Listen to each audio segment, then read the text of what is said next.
అని చూపించి గోడని కూల్చడానికి వందలాది మంది పోలీసులు మీ ఇంటి చుట్టుపక్కల పెట్టినా సార్ ఎక్కడికైనా వెళ్ళండి జైల్లో పెడితే మళ్ళీ ఇబ్బందులు పడతారేమో అంటే వస్తే అరెస్ట్ చేయనేమ్మా ఏం చేస్తారు మహా అయితే చచ్చేటప్పుడు కూడా అదే జెండాతో చచ్చిపోతాను తప్పించి ఏ రోజు కూడా జెండా మార్చకుండా నేను నిలబడతాను అది నా రాజకీయ నైజం అని గర్వంగా చెప్పిన వ్యక్తి మా అయ్యన్న పాత్రుడు గారు. అటువంటి వ్యక్తి ఈరోజు సభా స్పీకర్ స్థానంలో ఉండటం నిజంగా మా అదృష్టంగా నేను భావిస్తున్నా. అదేవిధంగా ఈరోజు ఏదైతే ఇందాక మన నాయకులందరూ కూడా చెప్పున్నారు లాస్ట్ 5 సంవత్సరాల్లో పరిస్థితి ఎలా ఉందంటే ఇంకొక విషయం ఇక్కడ చెప్పాలి సార్.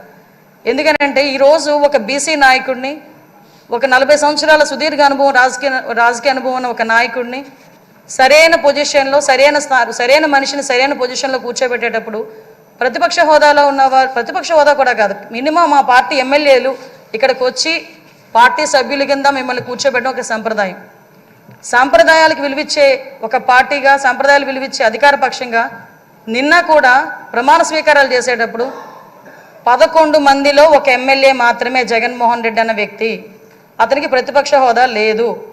అలాంటి వ్యక్తిని కూడా సీరియల్ ప్రకారమో ఆల్ఫాబెట్ ప్రకారమో పిలవకుండా ఒక గౌరవ మాజీ ముఖ్యమంత్రి అన్న ఒక హోదాలో మనం పిలిపించి మినిస్టర్స్ తర్వాత అతను ప్రమాణ స్వీకారం చేసే అవకాశం ఇచ్చాం. అది మన గౌరవం, మన సంప్రదాయం. అది కాకుండా ఈరోజు అటువంటి సంప్రదాయం ఎందుకు వాళ్ళు రిసీవ్ చేసుకోలేకపోతున్నారు? ఈరోజు ఒక బీసీ నాయకుడు ఆయన రాకపోతే పోయాడు, ఆయన పులివెందులు వెళ్తాడు, ఎక్కడికి వెళ్తాడు. మిగతా సభ్యులను కూడా పిలిపించి కూర్చోబెట్టి మిమ్మల్ని ఆ స్థానంలో కూర్చోబెట్టని పిలిపించుంటే ఎంత గౌరవంగా ఉండేది. అంటే వాళ్ళకి గౌరవం ఇచ్చి పుచ్చుకోవడం కూడా చేత కాదన్న సంగతి ఈ ఒక్క సభ మొదటి రోజే మనందరికీ కూడా అర్థమైంది. నేను ఒకటే అప్పీల్ చేస్తున్నాను సార్, ఈ సభలో ఇంతకుముందు జరిగిన అవమానాలు కానీ ఏ ఆడపిల్లకి కూడా ఇంతకుముందు జరిగిన అవమానాలు కానీ ఏ ఒక్కరికి కూడా ఆడపిల్లలకే కాదు ఇక్కడ శాసన సభ్యులకి కూడా ఎక్కడ కూడా ఎటువంటి అవమానాలు జరగకుండా చూసుకునే బాధ్యత. ఎందుకంటే నాయకుడిగా 40 సంవత్సరాల సుదీర్ఘ అనుభవం చంద్రబాబు నాయుడు గారి కంట కన్నీరు చూసింది ఈ అసెంబ్లీని.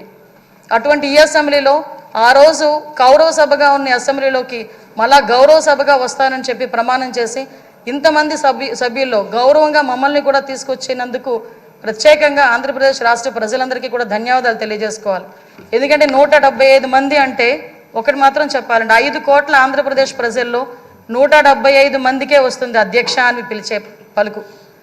ఒకే ఒకరికి వస్తుంది అధ్యక్ష అని పిలిపించుకునే ఒక వర్డ్. అది మీరవ్వటం నిజంగా మా అదృష్టం, ఉత్తరాంధ్ర ప్రజలు చేసుకున్న అదృష్టంగా నేను భావిస్తున్నా. అటువంటి ఉత్తరాంధ్ర నుంచి వచ్చిన మీరు ఈరోజు ఇందాక పెద్దలు గౌరవనీయులందరూ చెప్పినట్టుగా ఉత్తరాంధ్ర ప్రజలకే కాదు ఆంధ్రప్రదేశ్ రాష్ట్ర ప్రజలకి అదేవిధంగా భారతదేశంలోని స్పీకర్లందరికీ కూడా ఆదర్శప్రాయంగా ఉంటారని నేను మనస్ఫూర్తిగా నమ్ముతున్నా. మీకు ఆ బ్యాలెన్సింగ్ ఉంది సార్. చాలామంది ఏమనుకుంటారంటే మనం స్పీడ్ అవుతామేమో అనుకుంటారు, కానీ మీకు ఆ బ్యాలెన్సింగ్ ఉందన్న సంగతి నాకు తెలుసు. ఎందుకంటే మిమ్మల్ని అతి దగ్గరగా మీ కుటుంబ సభ్యురాలుగా నన్ను ఎప్పుడు కూడా ఒక కూతురుగా చూసుకుంటారు. అమ్మ కూడా ఎప్పుడు కూడా మమ్మల్ని అందరినీ కూడా ఆదరిస్తారు. మీకు ఇంకొక విషయం చెప్పి ముగిస్తాను సార్. నేను లాస్ట్ టైం గవర్నమెంట్లో ఏదైతే ఆడపిల్లల మీద ట్రోలింగ్ కానీ సోషల్ మీడియాలో ట్రోలింగ్స్ కానీ అదేవిధంగా వ్యక్తిగతంగా మాట్లాడడం కానీ మీరే కాదండి అక్కడున్న చాలామంది అండి సోషల్ మీడియాలో బాధలు పడ్డాం. బయటకు వస్తే నోటుకొచ్చినట్టు తిట్టారు. మీతో పాటు మాకు కూడా 23 కేసులు ఇంచుమించుగా కేసులు పరంపర నడుస్తుంది. మీరు నేను కలిపి ఉన్న కేసులు చాలా ఉన్నాయి, ఇంచుమించు 4-5 కేసులు ఉన్నాయి. ఇవన్నీ మళ్ళీ పునరావృతం కాకుండా రాబోయే తరాల వారికి ఒక శాసనసభ అంటే ఇలా ఉండాలి. లాస్ట్ 5 years చాలామంది నాతో చెప్పారు మేము పిల్లలతో కూర్చొని శాసనసభ చూడలేకపోతున్నాం. ఇంతకుముందు స్కూల్ పిల్లల్ని తీసుకొచ్చి గ్యాలరీలో కూర్చోబెట్టి శాసనసభ అంటే ఇలా జరుగుతుందని చూపించేవారు. అటువంటి సంప్రదాయం పోయి ఈరోజు టీవీలు ఆఫ్ చేశారు లాస్ట్ 5 years కూడా. అలా కాకుండా అందరూ కూడా శాసనసభను వీక్షించి జరిగే చట్టాలని కూడా వాళ్ళందరూ కూడా పాలు పంచుకునే అవకాశం కూడా మనందరం కూడా కలిగజేయాలని దానికే మీరు సూటబుల్ వ్యక్తిగా మేము అనుకుంటూ మీకు మరొకసారి ఉత్తరాంధ్ర తరపున పాయకరావుపేట నియోజకవర్గం తరపున ధన్యవాదాలు అభినందనలు తెలియజేసుకుంటున్నాను సార్. Thank you. సభ్యులందరికీ మనమండి.